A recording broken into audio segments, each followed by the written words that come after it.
Hello, welcome to another episode of Paulies Kitchen. My name is Paulie, this is my kitchen.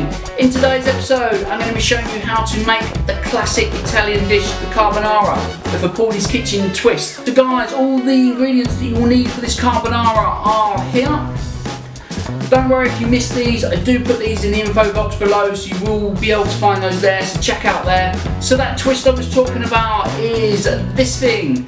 It's a Tonka bean. The aroma of these things is amazing. And we're going to be putting this in the carbonara. So guys, do like, comment, subscribe and hit that bell so you do find out when I release my next video. But we're going to dive straight in and we're going to make the traditional Italian carbonara with a Paulies Kitchen twist. So guys, don't try that at home. But do cut your bacon up into 2 centimetre long pieces, just like this. Once you've done that, add this to your bowl and save this for later. Grate 50 grams of Parmesan cheese, light your stove, add a frying pan to the stove, and I'm going to throw the bottle around without a lid on this week. Woo!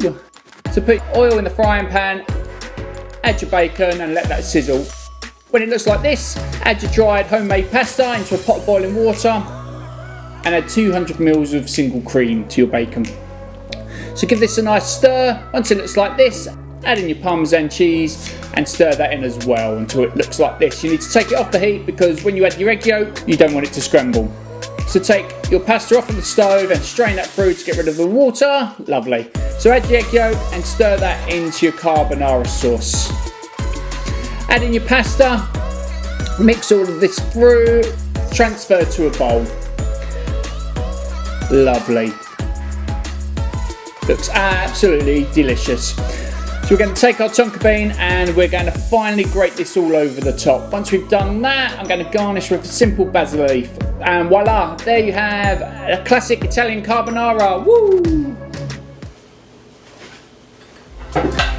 Yeah guys, that's how you make carbonara. Really simple to do, really quick to make, and the Tonka beans add such a delicate flavour to it. I'll put the link below where you can get these. If you are in the US, please don't buy them, they are illegal, but if you're in the UK or anywhere else, go for it. I mean, look at it, it looks absolutely delicious. You see all the Tonka bean shavings, and I put a simple basil leaf as a garnish on top. So anyway guys, do comment, like, subscribe and hit that bell so you do know when I'm going to release my next video, which is every Thursday and Sunday at 8 o'clock. But in the meantime guys, I'm going to tuck into this, so I'll see you again soon. Bye bye. Paulies Kitchen twist that I was talking about. Paulies Kitchen twist I was